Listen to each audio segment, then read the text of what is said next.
Donc suite à la vidéo précédente où, je vous avais montré comment donc rajouter un disque dur et le déclarer donc dans le gestionnaire de machines virtuelles. Maintenant, nous allons le rajouter à notre, Xpenology. Alors pour ça, rien de plus simple, donc s'assurer que l'Xpenology est bien arrêté, ce qui est le cas.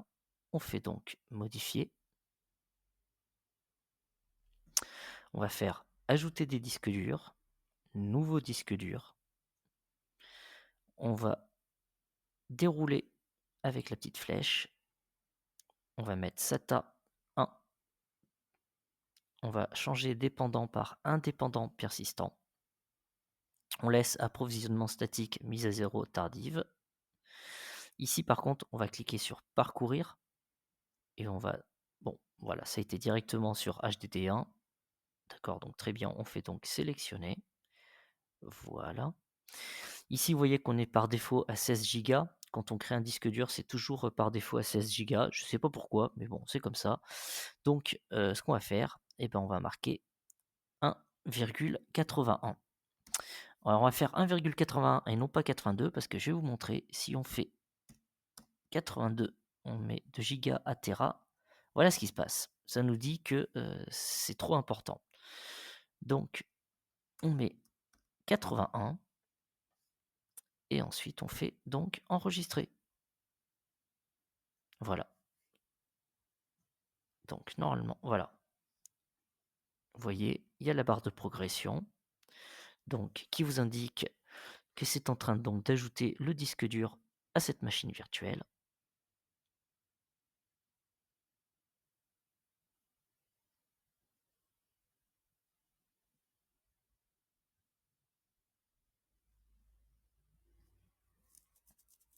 Alors après si, par rapport à la vidéo précédente, si vous aviez les 4 disques durs, que vous mettiez, d'un coup dans vos baies, bien évidemment, vous créez donc, avec les 4 disques durs, hein, les RAID 01, faut pas faire, à chaque fois, la méthode, enfin de quitter, aller dans le BIOS et patati patata parce que alors là on s'en sort plus, hein, sinon. Bon donc voilà, donc on voit qu'ici c'est bien déployé et ben on va faire la mise sous tension de notre machine virtuelle.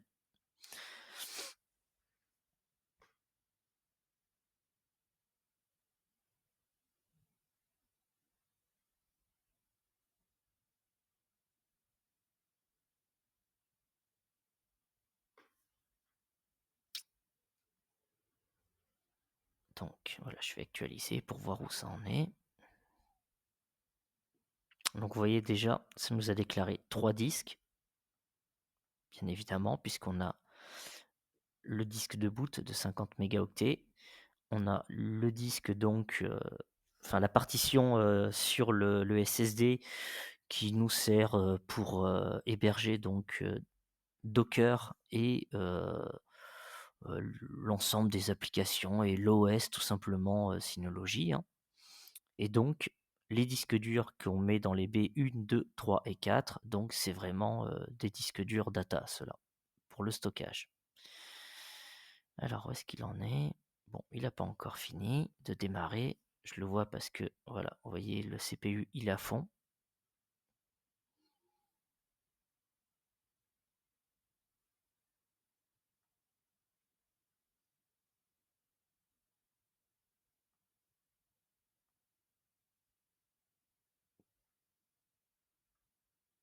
Voilà, là il est redescendu, vous voyez, 154 mégahertz. Voilà, il tombe même à 54 mégahertz, donc c'est bon. Allez, je vais y accéder directement depuis ici. Hop là. Oups.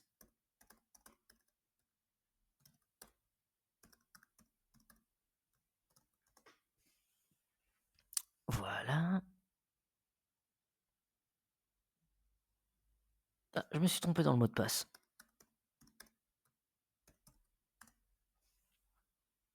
Ah non, c'est l'identifiant. Alors, oui, effectivement. Oula, oula, mais comment j'ai écrit ça moi? Oh, oui, hop là, ça me l'est proposé directement.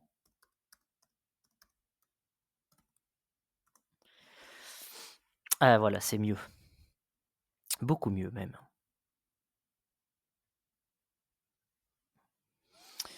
Donc, alors, Si on clique sur File Station, bien évidemment, on ne le voit pas et c'est tout à fait normal parce que, encore une fois, il faut aller donc dans Gestionnaire de stockage. Et si on regarde, voilà, on voit bien qu'il y a un disque qui est inutilisé, donc il est bien détecté. Alors on va faire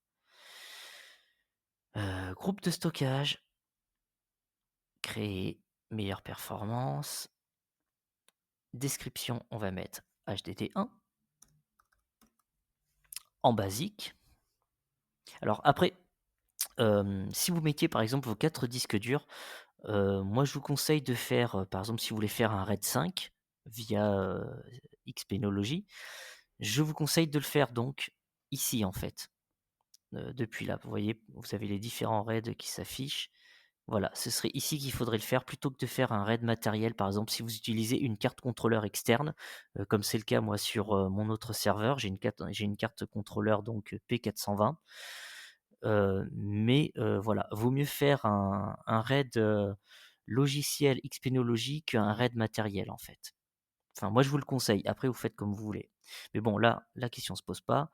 Donc, voilà, donc un RAID basique, donc ça correspond au RAID 0. Donc, suivant, on prend notre disque dur. Donc, vous voyez, 1,81 Tera. On le bascule à côté. On fait suivant. OK, je sais, moi, qu'il est bon, donc je ne je ne vérifie pas. Suivant, appliquer.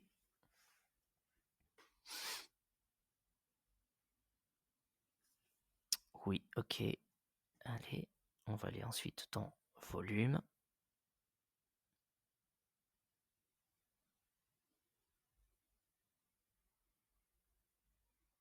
Bon, quand il aura fini le chargement, là encore, c'est par rapport à la taille du disque dur. Plus le disque dur sera important, plus le temps de chargement le sera également.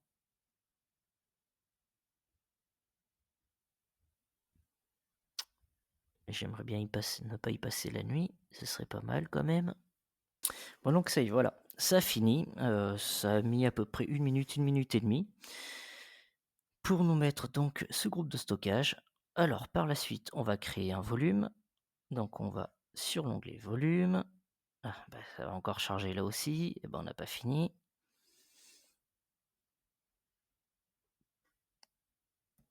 Donc ça y est, ça finit de chercher. Donc on va sur créer.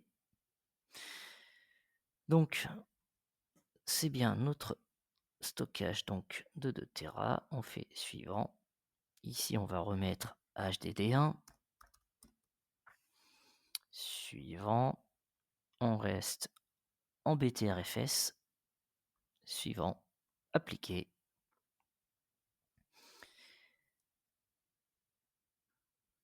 Et c'est reparti pour un chargement. Donc voilà, là on voit la création donc du groupe de stockage, enfin du volume de stockage, pardon, parce que le groupe de stockage c'était au-dessus. Donc là, encore une fois, la durée de la création du volume va être en fonction de la capacité de votre disque dur. Bien, le volume 2 étant maintenant créé, ce que l'on va faire, on va programmer l'hibernation des disques durs. Alors, on va dans panneau de configuration, matériel et alimentation. Contrôle du bip, bah, on peut tout décocher déjà parce que, bah, il bipe pas. Pareil, mode de ventilateur, on ne coche rien du tout. On va déjà faire appliquer.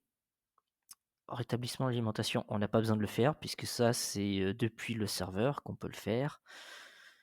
On va donc voilà, hibernation du disque dur, temps, moi je mets 10 minutes, pour, les disques durs internes et disque dur USB, c'est pareil, je mets 10 minutes, ça va très bien.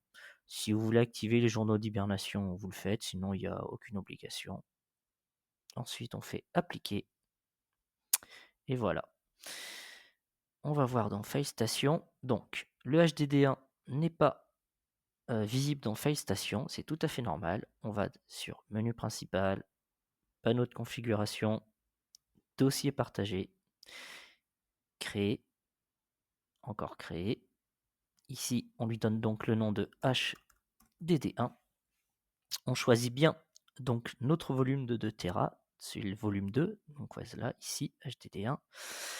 Alors ici, moi j'active la corbeille, je restreins l'accès aux seuls administrateurs, comme ça sur le réseau, les utilisateurs invités, donc guest, ne verront pas la corbeille.